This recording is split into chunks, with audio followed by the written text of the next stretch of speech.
Dos veces impostora, capítulo 1, de Bárbara Cartland. Ursa entró por la puerta principal. Pensó en lo silenciosa que estaba la casa, ahora que su padre se hallaba ausente. Estaba acostumbrada a encontrarlo en su estudio, esperándola. Ahora, instintivamente, avanzó por el corredor como si él aún estuviera allí. Matthew Hollington era uno de los lingüistas más renombrados del siglo. Su biblioteca estaba atestada de libros escritos en casi todas las lenguas del mundo. Algunos volúmenes eran muy antiguos. Los había descubierto él mismo, en remotos monasterios, en castillos antiguos y hasta, para su deleite, en bazares orientales. Como Ursa siempre le hacía compañía, a falta de un hijo varón, su padre le había enseñado muchas de esas lenguas.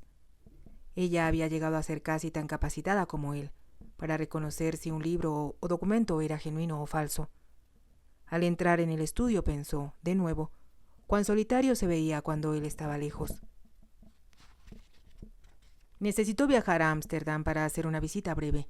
Algunos eruditos de allí habían recibido documentos de las Antillas holandesas y le estaba resultando difícil descifrarlas, sin la ayuda y consejo de Lord Hollington. «¿Me llevarás contigo, papá?», preguntó Ursa. «No vale la pena, queridita, y te aburrirías mucho con la gente con la cual estaré. Todas son personas viejas y están consideradas por sus intereses muy particulares». Ella se sintió muy desilusionada. A la vez, comprendía que su padre pensaba en su bienestar.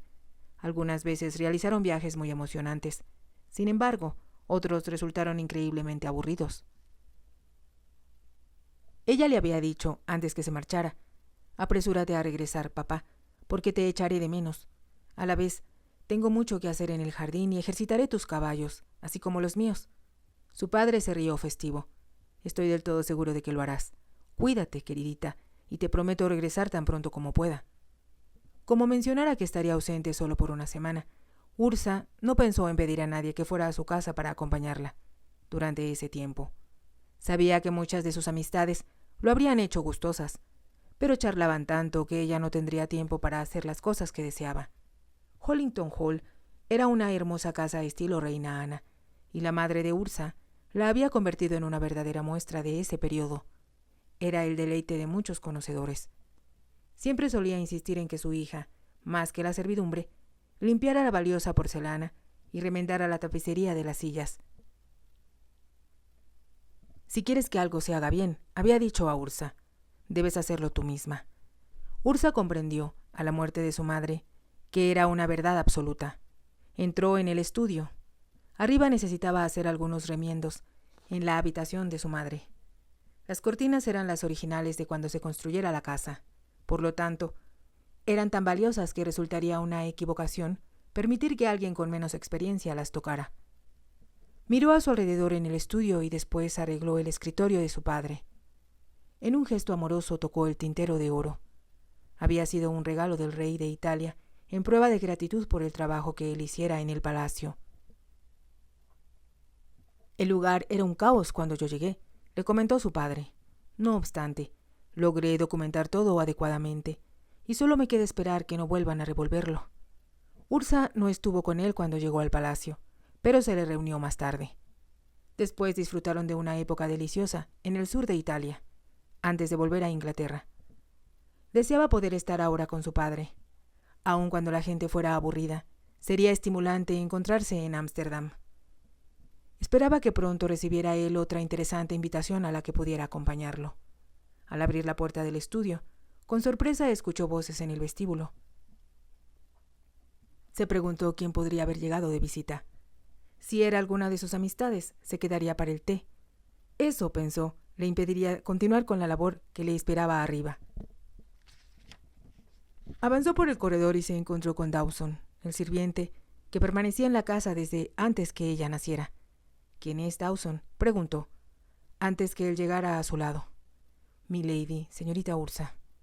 Ursa lo miró interrogante, y él se dio cuenta de que no comprendía, así que añadió: «La señorita Penélope, Lady Breckley». «No puedo creerlo», exclamó Ursa. Su hermana Penélope se había casado 3 años atrás con Lord Breckley. Él era un distinguido aristócrata que con frecuencia participaba en los debates de la Cámara de los Lores acerca de asuntos de política exterior. Su padre lo conoció durante uno de sus viajes al extranjero. A su regreso, Lord Breckley había acudido a Hollington Hall para visitarlo. Entonces conoció a Penélope, quien tenía apenas 19 años. Se enamoró de ella, mas al principio se mostró un tanto indeciso para cortejarla. Le parecía que la diferencia de edades entre ambos era demasiada para que pudieran ser felices. Eso intensificó el deseo de Penélope de casarse con él. Toda la vida le había parecido en extremo monótona esa obsesión de su padre por los idiomas. Deseaba tener un tipo de vida social que no fuera factible llevar en el campo. Debido a su insistencia, su padre había arreglado, aunque con cierta renuencia, que fuera presentada a la corte por una prima lejana. También le había permitido pasar una temporada social en Londres, con la misma pariente en calidad de acompañanta. Penélope disfrutó cada instante de ello. Eso la hizo tomar la decisión de casarse con alguien de importancia. Deseaba formar parte del deslumbrante mundo social que se centraba alrededor del príncipe de Gales. Al regresar a casa no hablaba más que de su visita a la casa Marlborough, así como de otras importantes mansiones, a donde fue invitada. Por desgracia, la prima que fungiera como su acompañanta no parecía inclinada a invitarla a permanecer allí durante más tiempo. Así que Penélope tuvo que regresar al campo, donde se moría de hastío. Todo le aburría, incluso cazar porque la jauría no era muy fina. Ursa se sentía del todo feliz, mientras pudiera montar los excelentes caballos que su padre había comprado para sus hijas. Las amistades de la localidad le parecían muy gratas, y con mucho agrado aceptaba sus invitaciones. Sin embargo, Penélope las miraba con desdén y no hablaba de otra cosa que no fuera Londres. Cuando Lord Breckley visitó a su padre, le pareció como un caballero del amor que llegara para rescatarla. Resplandecía y su belleza se acentuó. No fue, por tanto, sorprendente que a pesar de tener más de 40 años, él se enamorara de la joven. Estuvo casado antes, pero la unión no fue venturosa y no procreó hijos. Cuando abandonó Hollington Hall, le resultó imposible olvidar a Penélope. Envió una invitación a Matthew Hollington para que acudiera a su casa de Londres y le diera su opinión acerca de un libro antiguo que acababa de descubrir. También invitó a Penélope. Matthew Hollington jamás imaginó que su hija se casara con alguien tantos años mayor que ella, así que consideró innecesario que ella lo acompañara. Penélope casi se vuelve loca ante la idea de que no la llevara. Tanto su padre como Ursa se quedaron asombrados por lo insistente que se mostró al respecto. Por supuesto, se salió con la suya. Después de la visita a Londres, Lord Breckley empezó a visitar la casa con un pretexto tras otro. Al fin, Penélope triunfó. El hombre se le declaró en el jardín. Ella aceptó con un entusiasmo que, para el cuarentón, resultó sin duda muy halagador. Penélope insistió en que se casaran en la iglesia de San Jorge, de la Plaza Hanover, en Londres. Pero si te bautizaron en la iglesia de nuestra parroquia, se opuso Ursa, y todos en la aldea desearán verte de novia. No me interesa lo que los aldeanos quieran, protestó Penélope. Las amistades de Arthur querrán estar presentes en su boda, y San Jorge es la iglesia más de moda en Londres. Ursa comprendió que no merecía la pena seguir discutiendo el asunto. Sobre todo porque Penélope continuó. Tú serás una de mis damas de honor y como Arthur tiene muchas primas, que son todas muy importantes, también deben formar parte del cortejo. Partieron a Londres antes de la boda para que Penélope pudiera comprarse su ajuar. Muchas personas distinguidas en Londres habían oído hablar de Matthew Hollington y estaban impresionadas por su fama como erudito lingüista. Pero las amistades de Lord Breckley, y a quienes Penélope deseaba conocer, todas con títulos nobiliarios, solo se interesaban en las diversiones acostumbradas por la nobleza. Penélope avanzó por el pasillo de la iglesia, del brazo de su padre, luciendo una resplandeciente tiara que pertenecía a la familia Breckley. La seguían 10 damas de honor, todas, excepto Ursa, hijas de padres con títulos rimbombantes. En cuanto Penélope y Lord Breckley partieron hacia su luna de miel, Matthew Hollington y Ursa regresaron al campo. «Es agradable estar en casa, papá», dijo Ursa. «¿Hablas en serio?», preguntó él. «¿O tú también, queridita, anhelas el resplandor de las luces y un marido con título?». Sus palabras fueron acompañadas de un brillo travieso en la mirada, pero Ursa respondió con tranquilidad. «Cuando me case, papá, Quiero estar enamorada, como tú y mamá lo estaban. Su padre le rodeó los hombros, con el brazo. Es lo que deseo para ti, queridita. El amor verdadero es lo más maravilloso que existe en el mundo. Besó la punta de la cabeza de su hija y añadió: como creo en el destino, estoy seguro de que un día encontrarás al hombre ideal, y no terminarás con algo menos que lo mejor, por deslumbrante que sea su brillo. Ursa comprendió con exactitud lo que quería decir, y le devolvió el beso antes de responder: estoy segura de que tienes razón, papá. Mientras tanto, soy más feliz contigo. Sabía que su padre estaba complacido por esas palabras, ahora que habían perdido a Penélope. Ella les envió tarjetas postales mientras estuvo de luna de miel. Después les escribía en Navidad y les enviaba regalos superfluos y baratos. Ursa no pudo evitar preguntarse cuánto habría gastado en los de sus encopetadas amistades. Como Lord Breckley era muy rico, estaba segura de que habría sido una suma considerable. ¿Qué se supone que haga yo con esto?, preguntó Matthew Hollington. Recibió en la siguiente Navidad un portaplumas demasiado pequeño comparado con el tipo de plumas con las que escribía. Estoy segura de que será útil para nuestro próximo bazar, papá, indicó Ursa. Ambos se rieron. Los regalos de Ursa eran, infirió ella, cosas que Penélope habría recibido de otras personas y que no pensaba utilizar. También los guardó para el bazar local. La carta de agradecimiento que recibieron de Penélope por los regalos que a su vez le enviaran era breve. Resultaba evidente que la había escrito apresuradamente. Conforme pasó el tiempo, Penélope se convirtió en una figura remota, que no parecía pertenecer, sentía Ursa, a la familia Hollington. Sabía de ella a través de las crónicas de eventos sociales, pero le era difícil recordarla como la hermana, con quien compartiera todo en su niñez. Eso incluía a su nodriza y a su institutriz. Penélope, sin embargo, jamás había entendido cuánto su padre intentaba enseñarle. Ursa, al contrario, encontraba fascinante todo lo que él le decía. Debido a su dominio de las palabras, era capaz de conjurar para ella los palacios de la India y las montañas de picos nevados de los Himalaya. La hacía conocer la belleza de Persia y las pirámides de Egipto. Ahora, con frecuencia Ursa lo acompañaba en sus viajes al extranjero. Penélope había asistido a una escuela de señoritas para terminar su educación, y a la cual Ursa asistiría cuando tuviera edad para ello. Sin embargo, cuando eso sucedió, Ursa se opuso y prefirió permanecer con su padre. ¿Cómo sería posible que en la escuela me enseñaran mejor que tú, papá?, preguntó. Sabes bien que tú enseñas idiomas de la forma en que debe hacerse y, como dices con frecuencia, los maestros ingleses no saben enseñarlos bien. Su padre estuvo de acuerdo. Entonces, como pensó que el español de Ursa no era tan correcto como debía ser, la había llevado a España. Después visitaron Francia y Grecia. También fue muy emocionante cuando fueron a Rusia.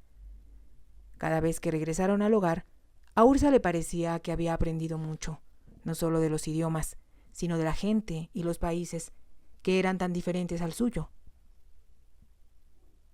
Fue un curso completo de historia y geografía y, al mismo tiempo, unas vacaciones preciosas, papá, había comentado en una ocasión. Su padre se mostraba complacido. Eso fue también lo que yo pensé, dijo. Y, queridita, qué mejor compañía podía yo tener y con quien disfrutarlo. Había hablado con sinceridad. Sin embargo, nadie mejor que Ursa comprendía que echaba de menos a su esposa intolerablemente. Algunas veces, cuando se encontraban en un lugar donde él había estado antes con la madre de Ursa, ésta pudo notar la tristeza en sus ojos. Comprendía lo desdichado que era desde que ella murió. Eso es el amor, se repetía muchas veces, y solo puedo rezar porque algún día sea yo lo bastante afortunada para encontrarlo. Ahora, mientras se dirigía hacia el salón, sentía que su hermana era una desconocida, a quien necesitaría volver a tratar. Penélope estaba de pie frente a la repisa de la chimenea, admirando su reflejo en el espejo. Cuando Ursa entró, se volvió y se dio cuenta de lo mucho que había cambiado su hermana. Estaba mucho más hermosa que cuando vivía en la casa. Sin embargo, algo nuevo había en ella.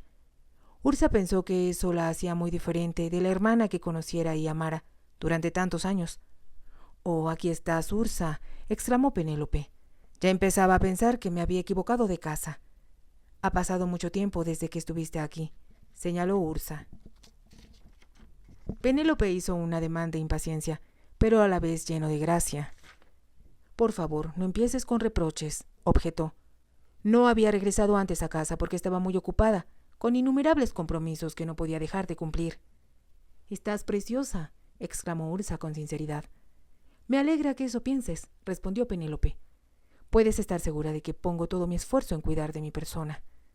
Miró hacia el cabello de su hermana, como si pensara que estaba un tanto descuidado, y se volvió de nuevo para mirarse al espejo. «Me preguntaba», dijo, «si este tono de verde no será demasiado brillante». Usaba un sombrero adornado de plumas, que hacía juego con su vestido. Ursa pensó que era demasiado elegante para el campo. Sin embargo, no había duda que favorecía a Penélope, quien tenía reflejos rojizos en su cabellera rubia. El vestido era un modelo en extremo elaborado. En el cuello lucía 2 hilos de perlas y pendientes de diamantes adornaban sus orejas. Un enorme broche de diamantes estaba colocado en el talle. «Parece que vas a asistir a una fiesta», comentó Ursa en un impulso. Para su sorpresa, Penélope extendió la mano. «Ven a sentarte, Ursa», invitó. «Deseo hablar contigo y necesito tu ayuda». «¿Mi ayuda?», exclamó Ursa. Era lo último que habría esperado que dijera su hermana. Se sentó en el sofá, consciente de que su vestido, que era viejo, contrastaba tristemente con el de Penélope. Pudo observar que el rostro de su hermana estaba empolvado. El tono de color de sus labios no era del todo natural. «¿Te hospedarás aquí?», preguntó Ursa, ya que su hermana no hablaba. «Si deseas un poco de té, voy a ordenarlo». «Deseo hablar contigo, Ursa», recalcó Penélope. Miró hacia la puerta y observó. «Espero que la haya cerrado bien». Ursa se sorprendió. «Estoy segura de que Dawson lo hizo así», aseguró. «No quiero que nadie escuche lo que voy a decirte. ¿En dónde está papá?» «Se fue a Ámsterdam», respondió Ursa. «Estará ausente hasta fin de la semana». «Sé que lamentará mucho no haber podido verte». «A Ámsterdam», exclamó Penélope. «Eso es excelente. Si no regresa durante una semana, es justo lo que necesito». Ursa la miró atónita. «¿Qué quieres decir? ¿De qué hablas?» Su hermana se inclinó hacia ella. «Ahora escucha, Ursa. Es en extremo importante y sé que me ayudarás». «Te ayudaré si puedo», repuso Ursa, «mas no sé cómo». Le asombraba que Penélope, con sus importantes amistades, su distinguido marido y sus relucientes joyas, pudiera desear algo más de lo que ya tenía. Parecía que a Penélope se le dificultaba expresar lo que quería. Después de una pausa, explicó. «Tuve que acudir a verte, Ursa, porque, como te dije, necesito tu ayuda, y es algo que solo tú puedes hacer por mí». «Por supuesto, Penélope, te ayudaré», ofreció Ursa, «aun cuando es difícil imaginar algo que pudiera darte y que no tengas ya». Penélope la miró.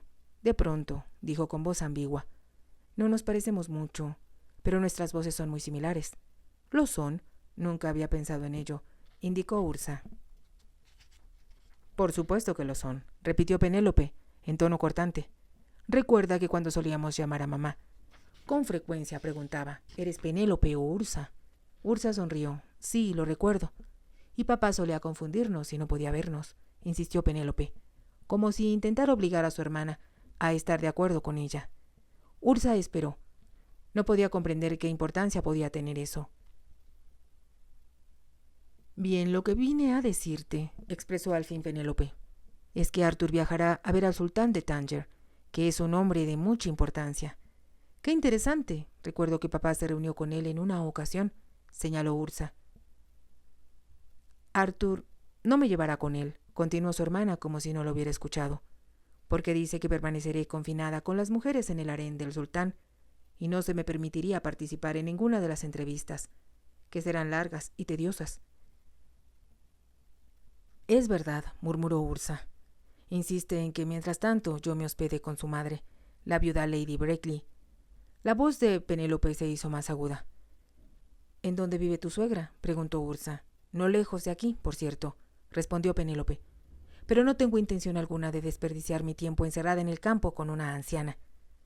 «¿Por qué no te quedas en Londres?», preguntó Ursa, intrigada. «Porque Arthur tiene celos», respondió su hermana. «Está decidido a que no vea yo a alguien que deseo ver mientras él está ausente». Ursa miró a Penélope. Enseguida preguntó. «¿Te refieres a un hombre?». «Por supuesto. Es encantador y muy atractivo y desde luego más joven que Arthur, que se está portando de forma ridícula respecto a él. Así que por eso no deseas ir a hospedarte con su madre, observó Ursa, intentando comprender lo que su hermana le decía. Es lo que Arthur desea, pero no tengo intenciones de obedecerlo. Ursa miró a su hermana. Pero si es tu marido, y tienes que hacerlo. Para su sorpresa, Penélope sonrió. No, si haces lo que voy a pedirte. ¿Qué es? No comprendo. Escucha, la madre de Arthur, por supuesto, es anciana y está casi ciega. Hizo una pausa para ver si su hermana comprendía. ¿Sugieres? Empezó a decir Ursa. Si deseas ayudarme, la interrumpió Penélope. Irás a quedarte con la viuda Lady Brakely. Charlas con ella y le lees, o lo que se haga con las personas invidentes, hasta que Arthur regrese. Ursa miró a su hermana como si no pudiera creer lo que escuchaba. Pero, ¿cómo podría hacerlo Penélope? Ella se dará cuenta que no soy tú. ¿Cómo puede hacerlo?, preguntó Penélope. No me ha visto más de 1 o 2 veces. Siempre está en el campo. Mientras yo vivo en Londres. Y como te expliqué, nuestras voces son muy parecidas. Si te muestras agradable con la anciana, quedará agradecida de que alguien se ocupe de ella. Si te ha gustado, te invito a que te suscribas, a que me regales un me gusta y actives la campanita para que puedas seguir escuchando esta historia y muchas más. Gracias.